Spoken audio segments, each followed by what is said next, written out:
ladies and gentlemen, and welcome to another episode of COASTER-net. I am, of course, Andrew Barchek from Chicago, Illinois, and I'm joined once again by... I did forget your name. It's been a while. You're... Danny Miller. Danny Miller is the man right there. It's Alex Baker. No, it's Danny Miller. Danny Miller is here. So it's been a while, Halloween is like super busy for us. You got the kids, I do the stuff up at the house as do you, and it got into November and I'm like, crap, I gotta get the Thrilling 32 ready, so that's gonna be coming in the next couple of weeks. And then all of a sudden we got big theme park news the first week in November.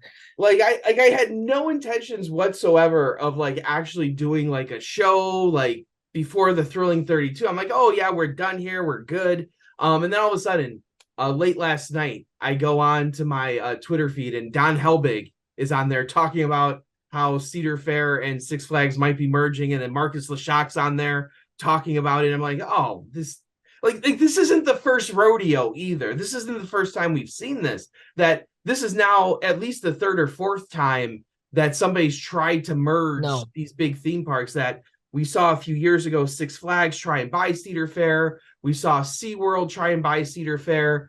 And now it was Cedar Fair trying to merge with Six Flags, a little bit different scenario, but still the same end result. And I'm like, oh, okay.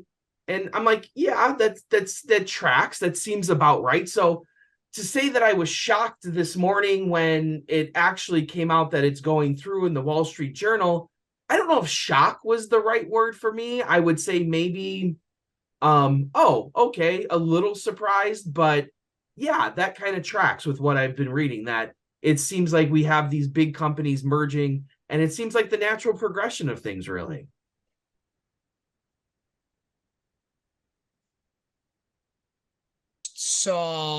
I first saw it yesterday afternoon. We're recording on November 2nd, which is when it became official earlier this morning. I saw it yesterday afternoon. I saw a Reuters article. That's where I first saw it, and then usually those news outlets are not, and so it was not a surprise at 6:30 this morning when I got up that articles were coming out confirming this, and then Cedar Fair, I think, confirmed it later in the morning on their website, and then on their earnings calls, and then Six Flags announced it not long after that. So it was not a surprise to me that this happened. I think Brad in our 1-900 COASTER-net chat made a really good point that you will not be able to convince us, I think at this point, that ride leaks are not on purpose, because something like this to be kept quiet until about 12 hours until it's official, that tells me that any ride leaks we get are absolutely on purpose. So I wasn't shocked after the reports that this became official so quickly. The ink was probably in the process of drying on the contract. But like you said, I don't know if we can really be surprised that this is actually happening, because, well, there hasn't really been, correct me if I'm wrong, there hasn't really been talks before of a straight up merger between such. Was a purchase. There's been purchases and acquisitions. Like Six Flags, I think it was in 2019, tried to buy Cedar Fair, and Cedar Fair said no. And then like a year or two ago, SeaWorld tried to buy Cedar Fair, and they said no. And you and I were really interested in that one because of the value that pass would have. And now, but this is like a merger, like what we've seen over the last decade and a half with the airlines, where you've got two major airlines coming together and they're splitting. Like the best example I can think of is how Continental Airlines and United Airlines merged at one point.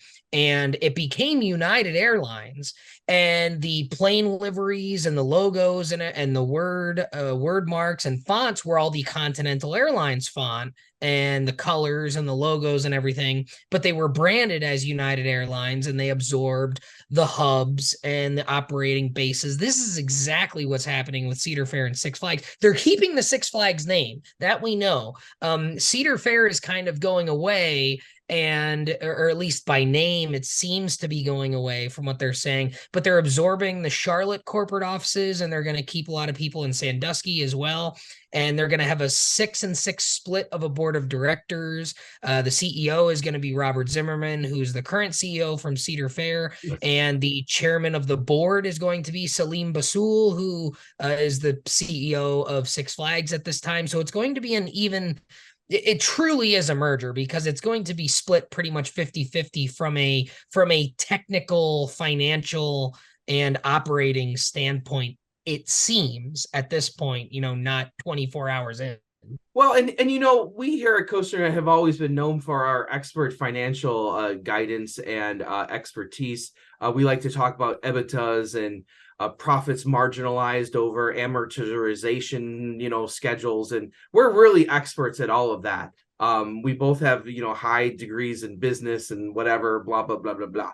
But we don't have any of that, by the way. But we'll tell you the real shit that's going on here. So let's start there, okay? Because I saw a lot of people this morning complaining about the Six Flags name. And I hate to break it to the thuzies out there. I really do. I hate to break it to everyone. But Six Flags is a far stronger brand than Cedar Fair is. My neighbor across the street just sent me a text message. She's like, "Oh, did you see this?" Because he knows I'm into like theme parks and stuff. He said, "Did you see this news?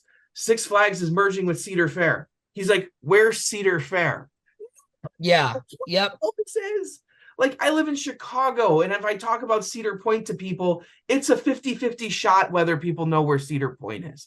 But Yep. if you say Six Flags anywhere, because Six Flags has used the last 30 years to really market the Six Flags name and really hammer the Six Flags brand, that people know Six Flags all over the place. They know it all over, from commercials to Mr. Six being on the TV constantly when I was a kid. Oh, yeah. Like, people know the Six Flags brand. So that is the stronger brand.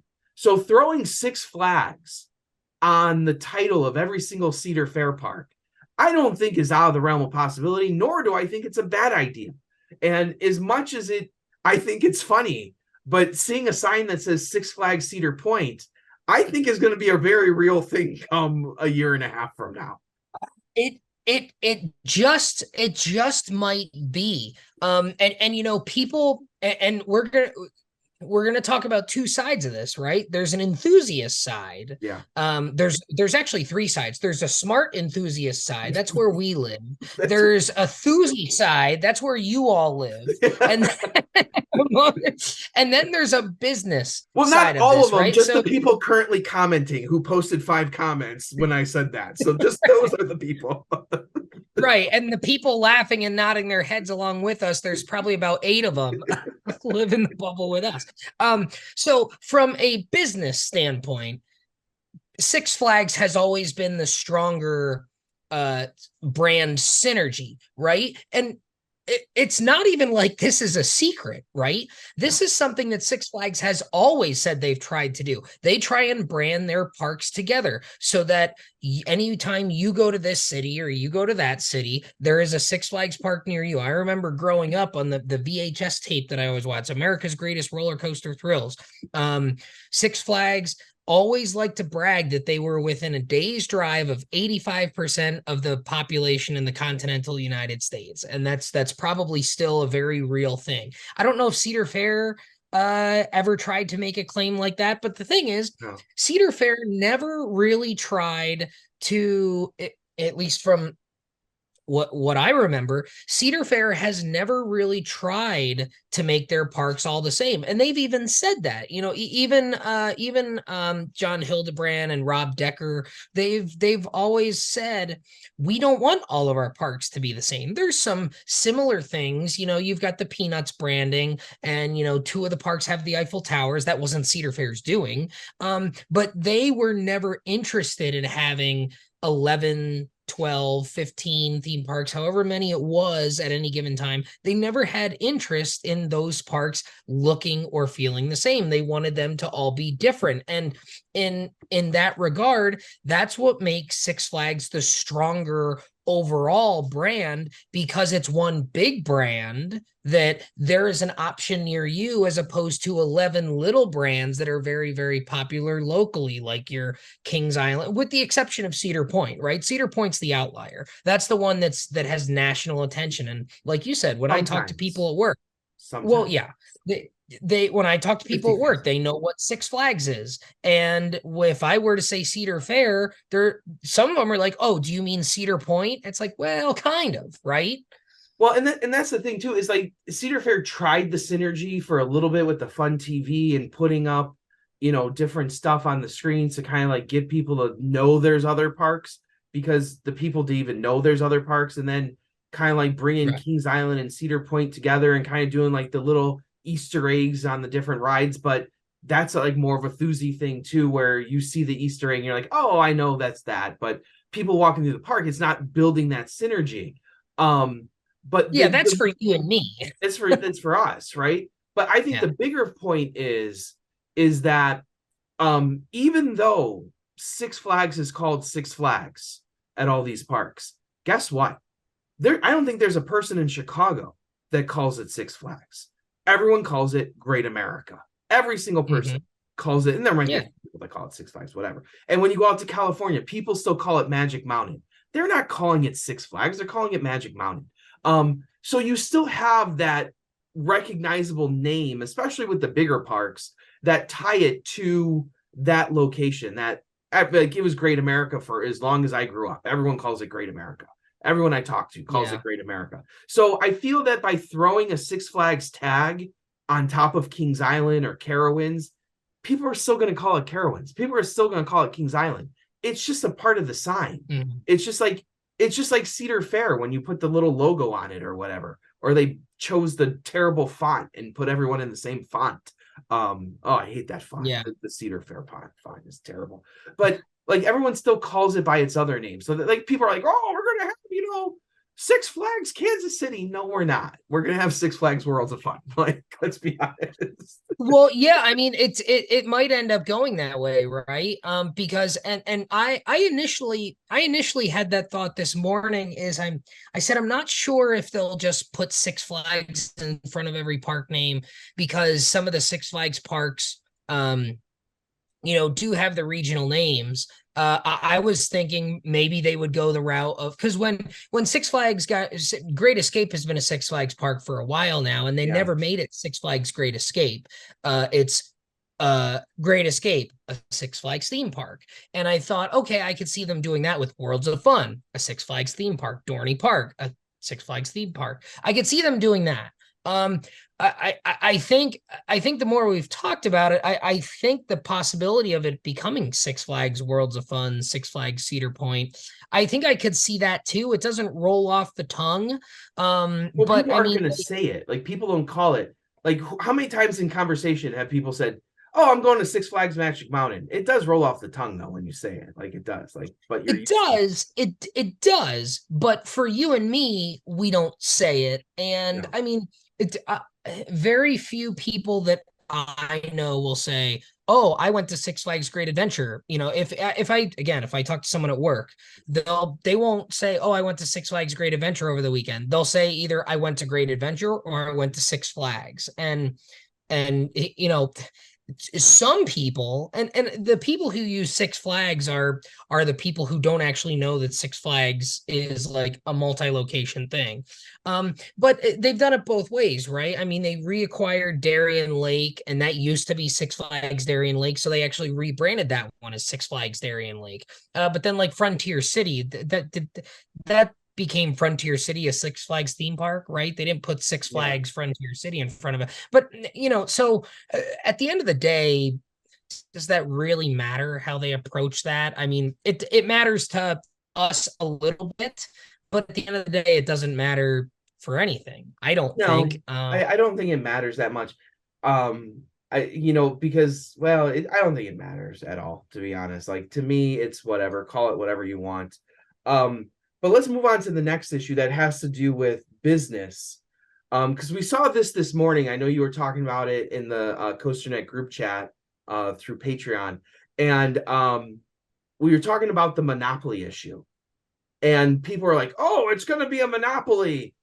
This is not a monopoly, folks. This is not a This is monopoly. not what a monopoly is. No, this is not like maybe on a very loose definition, but number one, we have to look at recent mergers that Disney buying Fox, which was a much bigger impact to the market of entertainment than this ever will be. Well, this is even gonna blip on the radar versus that. Yeah. That was a huge buyout, and the FCC let that go through. And then most recently, just 2 months ago, we had the UFC buy the WWE, which is probably was a merger. So they didn't buy it. There was a merger between the two. So that is actually probably most closely related to what this is. It's almost like the exact same scenario with UFC and WWE merging. Yeah, that's the best analogy, right? I think literally what happened there is what's gonna happen with Cedar Fair and Six Flags. That they are gonna they're kind of running still separately. I think Six Flags and Cedar Fair will run more congruently with each other, have a little bit more, but you're gonna combine different departments in your offices. You're gonna get rid of a whole bunch of people that are not needed anymore, which is unfortunate, but that's what's gonna happen. And it's just gonna run like that as one big company now. So it's unfortunate for those people, but it's fortunate for the new company, because the part of the reason this is happening is because these two companies are not doing as well as they were pre-pandemic, and they're not back to the pre-pandemic levels that they ought to be at. And this leads into the exact reason that you were leading into as to why this is not a monopoly. The theme park industry is that's not an industry. We think it is, but it's not. It's entertainment as a whole. So you're competing with sports. You're competing with Broadway shows and stage productions. You're competing with concerts now. That's all entertainment in a broad umbrella. And even if the theme park industry was its own, you still have Hershend, you still have SeaWorld, you still have some of these other parks. You're creating markets that aren't even competitive to begin with. So right, when Cedar Fair and Six Flags are merging, there's only LA has 2 parks. Mm-hmm. That's really the only one of note, that you have 2 parks that are right next to each other that are now merging to be the same market. There are no other parks that are literally right. You might say Dorney and Great Adventure. How far apart are they? A few hours? Yeah. I mean, from Dorney to Great Adventure is probably about an hour and a half, and they both draw from Philly and New York. Yeah. But the thing there is, you also have Hershey, you also have Knoebels, you also have SeaWorld playing in that sandbox with Sesame Place a little bit. That's not a market that is now saturated with only one company. Same thing with Los Angeles, right? Magic Mountain and Knott's Berry Farm are what, 90 miles apart, maybe hour and a half or so. You still have Disney, you still have Universal, you've got Legoland down closer to San Diego, you've got SeaWorld in San Diego. That's not a market that's saturated either. The only other one that you can maybe start to think about is Northern California, but you have Great America, which is an hour south of the Bay Area. You have Discovery Kingdom, which is an hour north. Those parks are 2 hours apart. And in theory, isn't Kaga closing anyway? So isn't that? Well, yeah. I mean, that's possibly on the horizon. So that's and now you have a great place to move all those rides. Seriously, holy crap, Railblazer and Gold Striker might be saved from the act right here. just move them 90 minutes north. Just Well, and the only other one that I can really think of is, St. Louis and Kansas City are 4 hours apart. and you But I mean, already had those are both Chicago that's more. 4 hours from St. Louis, so Six Flags wasn't competing with itself. Nobody threw up. Like the problem is the markets aren't close enough. Number one, to even consider like market impact at that point. And then, like you said, the sports, and you're competing against zoos, you're competing against sports things. There's no argument there whatsoever. I think like I this mean, I deal mean, is gonna go Darien through. Lake and Dorney are literally as far apart as Worlds of Yeah, Fun and Six Flags St. Louis. yeah. Like those Like are 4 hours like apart. I foresee no issues from a government standpoint of letting this go through. They've let much bigger deals go through, and this is one of those where I can't even see the government being like, "Who even cares?" Signed, right? Just move on. So that's what I And think and is going to nobody seemed to have a problem with that when SeaWorld was trying to buy yeah, Cedar Fair, right. um, which Which would which actually control more markets, I think, than what this deal is doing. This it very possibly might, between SeaWorld and the Busch Gardens parks, it actually might have controlled more attendance in yeah, terms of number figures. I don't know. Six Flags has a lot of the water, like Six Flags has more properties than you think of because they count their independent water parks yeah, and separate admission water parks as two gates, which Cedar Fair doesn't really do. yeah, So like when you combine, like Cedar Fair has what, 11 properties. Six Flags claims to have like in the upper 20s, yeah. because at Over Georgia, and then they have Whitewater, which is like a half an hour away. Um, so it's kind of weird how those numbers work. Well, Wh- I am excited now that we now have the real possibility of getting Kingda 2 at this point, right? Because that seems that's no, what they should do is repaint and rename King Dakar Top Thrill Dragster, and then Cedar Point can have Top Thrill too. or like our friend Kyle said, they should just tear down Kingda Ka to get the heat record To back. get the height record back. Just to be, and they did close Jaga Lake in a very conspicuous way. So I don't know if they're above that type of pettiness in Cedar Fair. I don't think they are. Well, That might track for them. But let's go into the actual real effect here. And everyone's complaining, right? Oh, I don't know about this, Six Flags that. And Danny, I'm going to say something controversial.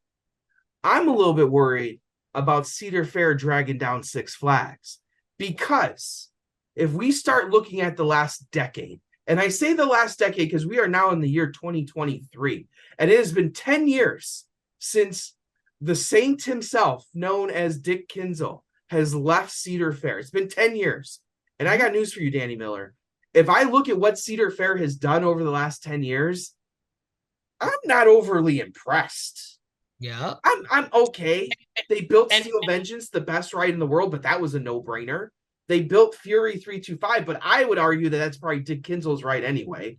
And outside of those he two, he he has said that it was his ride. exactly. And outside of those two rides, I don't know what Cedar Fair has done ride-wise. Copperhead And Strike and was and, kind and of let's eh. Railblazer, yeah, I meh. mean, there's been plenty of nice additions. And Yes. let's be honest here. There has always been a stigma with Six Flags since, forever. Let's say the early 2000s, since I got into theme parks. There's always been a stigma with Six Flags, whether it was Mark Shapiro and Dan Snyder, or, everything, the whole Kentucky Kingdom debacle, closing parks like Astro World, selling off SeaWorld, or Six Flags Ohio, and the whole Geauga Lake thing. Six Flags, it's always been Six Flags' fault. And 10 years ago, 2013, Cedar Fair's riding high with Kinzel's going out, and the parks were doing very, very well. The Paramount parks are fully part of the portfolio now. We've put in hyper coasters and giga coasters into some of those parks. We've turned those parks into real good quality amusement parks, with some light theming. Um, I would agree. Cedar Fair way above Six Flags 10 years ago.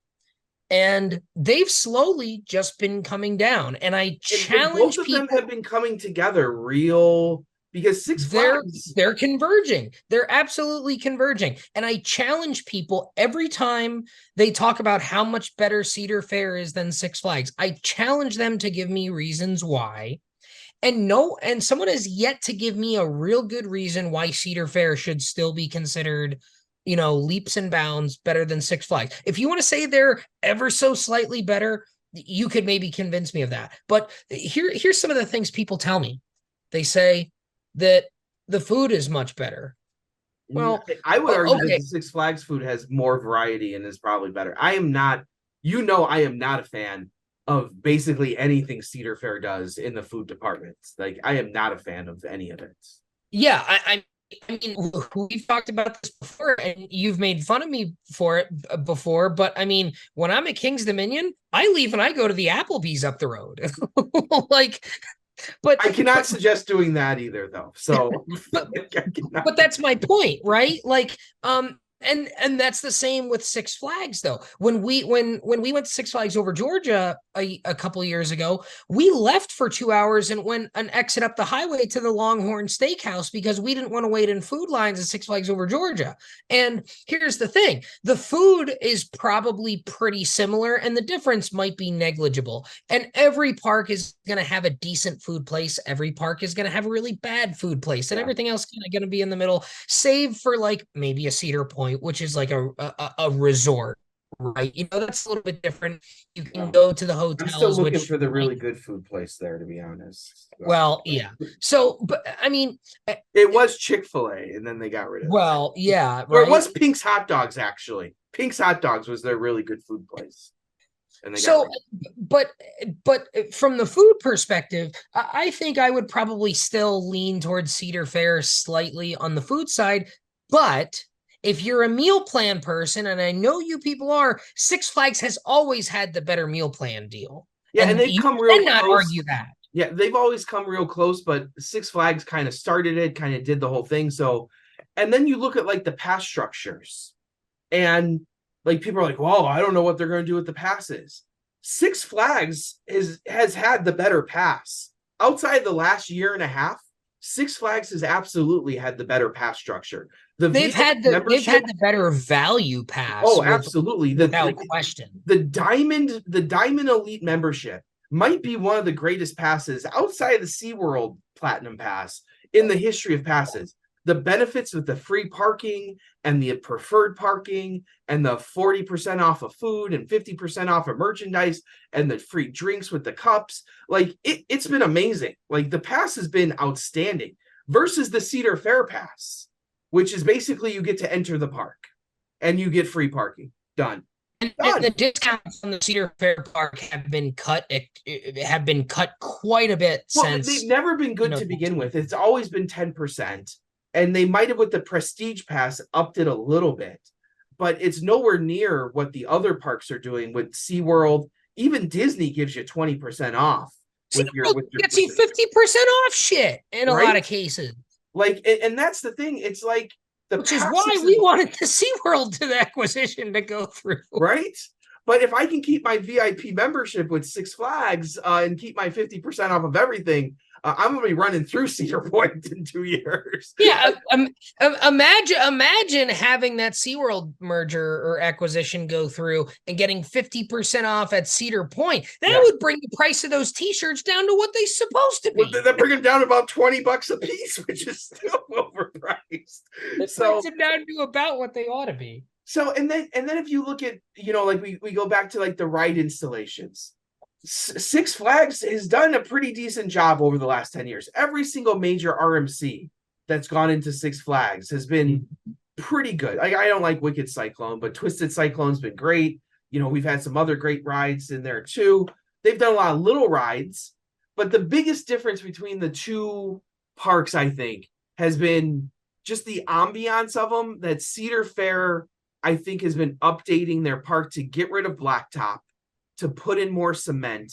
And cement just plays different with your mind. I think that when you're on a cement surface, I think you feel better about where you're at versus the blacktop that gets hot in the summer. It just feels hot and sticky. And Cedar Point especially has done a really good job getting rid of all their blacktop and putting in some nice restaurants and that look nice, at least, that have nice little landscaping around them. And I think of the farmhouse out in Frontier Trail, and the one the steamboat place at Worlds of Fun. They've just done a better job with that kind of stuff. But Cedar Fair has been really good at placemaking, at least at Cedar Point. I don't know if we can necessarily say that at too many other places, but they have been decent at placemaking. Well, I feel like they did it at Carowinds. They've done a lot of Carowinds to make it feel better. They've done a lot at Worlds of Fun over the last few seasons to make it feel better. King's Dominion with the Jungle Expedition area. I feel like every park has gotten like those little upgrades to certain sections, whereas Cedar Point's been like an overall upgrade. But if you can take that philosophy, because no one's installing bid roller coasters, so let's be honest, that pretty much towards the end they're all installing the same things. Fiesta gets a dive coaster, Dorney gets a dive coaster. Worlds of Fun gets a wood coaster. Six Flags gets an S&S coaster. So the investments have been pretty well. Yeah, I mean, Worlds of Fun just sits in BZ Zinger, and then Great Escape is doing the Gravity Group this coming year with Bobcat. It's been very like both of them got Railblazers or single rails at the same time. The investments have been pretty similar across the board. I'm going to be honest with you. There's not a huge big difference. And they haven't been bad investments. Some of the parks have gotten pretty good stuff. We're not sitting here saying that neither of these chains have done anything good over the last 10 years. They most certainly have. But again, that's one of the other things that people say to me is like, well, Cedar Fair puts in much better rides. And it's like, do they really? Because Dick Kinsel. Well, yeah. I mean, if you look at it over the last 10 years, both chains have gotten a number of RMCs. Six Flags certainly has gotten more because they've been on the bandwagon much longer. But Cedar Kings Island's the only place that has gotten major investments with Banshee, Mystic Timbers, and Orion. Like everyone else is really not got. Like I know Cedar Point got Gatekeeper, Valraven, but like those are both kind of like just filler rides in my mind. But and you got Max Force and Copperhead Strike were same year, I think. So I mean, you can be like, oh well, Copperhead's better than Max Force. Like, okay, maybe you want to make that argument, but when you look at what the investment as a whole is, it's really not that different between those two rides. And I don't foresee it moving forward to be that much. Everyone's like, oh, the little parks are going to get forgotten. Are they? Have they not already been forgotten at some point? Well, that's the thing. Like everybody's like, oh, well, the little parks are going to suffer. And it's like Dorney Park in 2023 is getting its first-hand coaster since Hydra in 2005. 18 years it's been since Dorney Park got a first-hand coaster. You can't argue that the merger is the reason that the little parks are going to get forgotten. No. They were forgotten long ago. 15 years ago. Long ago, we've made that decision. And it's just like Valley Fair has not gotten a real coaster since Renegade? 2007, right? And prior to Zambezi Zinger at Worlds of Fun, it was Prowler in 2009. And you want to know the little Cedar Fair park that's gotten the most attention the last 10 years? The one that's closing in the next 10 years. Right. So it's just like, I like all these arguments. Like, I think at the end of the day, there's not a whole reason to be overjoyed by what's happening. I think there's a lot of cool stuff that could happen. I'm really excited to see how much my pass is going to cost. We've speculated, we were talking before, it could go anyway. Like the passes, they tried to go super expensive on the passes last year. Both chains did. That failed miserably. Failed. They did not get the ROI on that. No. And that's why they immediately went back to the old pass structure with a little upcharge here and there. So it should be interesting to see how they work the passes.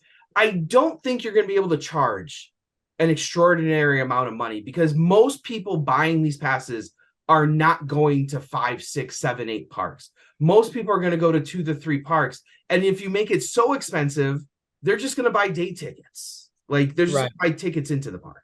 So you can't make it so expensive. I think 300 might be the max on it, to be honest. Yeah. I mean, right now, I mean, If I just that. got my 250, I Cedar think, Fair. is more real. Yeah, I got my Cedar Fair Don't Call Me a Platinum Pass, Yeah. the Gold Pass plus the passport through Dorney Park a couple weeks ago, and that was like 220, that's what the Platinum Pass kind of always was, It was right? always like 180, 190, and then they jumped it. It was 300 last year. So I And think then 250 is my number, that if I had to make a guess. and then the cheapest Six Flags pass that you could get, I don't know because I haven't gotten a Six Flags pass in like the I last think it's like 4 years. 130 if you want all the parks. They took it down Yes, that I low. mean, so I mean, if you combine those two together, you're in the $350 range. I don't think you can go any higher than that. And you brought up a good point that you can go to that number if you increase the benefits and the discounts in Yeah. park, like the SeaWorld pass, because the SeaWorld pass, if you're going through Tampa or SeaWorld Orlando, is around that same number, and you're getting 50% off food and Yeah. merchandise in a lot of cases with those Florida based SeaWorld Platinum passes. I don't think you can do $350 and then just give 10% off. I don't think that's gonna fly. Well, So I don't I'm think doing it's as right simple now. as just combining the two. I think Yeah. 300 is maybe around the number. I'd be happy to pay $300 for a pass that gets me all Cedar Fair and Six Flags parks. And for me, the most exciting part of that is not having to debate which pass to get every year or Exactly. to You just get get it. both. I'll pay the extra $80 for the convenience of having both every year. Yeah. And like right now, I think I'm at like 300 for my VIP Diamond Elite, but that's including the dining plan too. So Mm. like that's an extra 100 and whatever there. So like I'm not far off of that. Like I think 250 is my number. 250 is where I think it'll settle in at, which I think is a reasonable number for people trying to buy passes. It'll be interesting. That's the one question that I'm interested most to see what happens. I could care less about all the other stuff.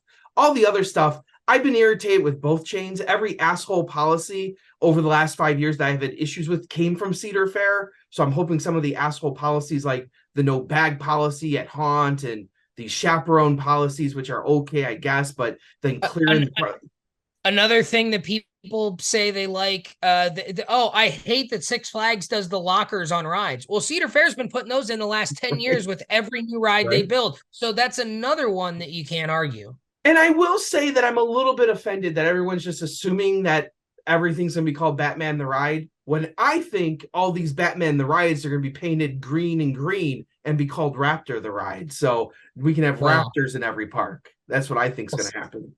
we'll see about that. But they get the IPs now. We might finally get a serious Arkham Asylum haunt. How fucking cool would that be?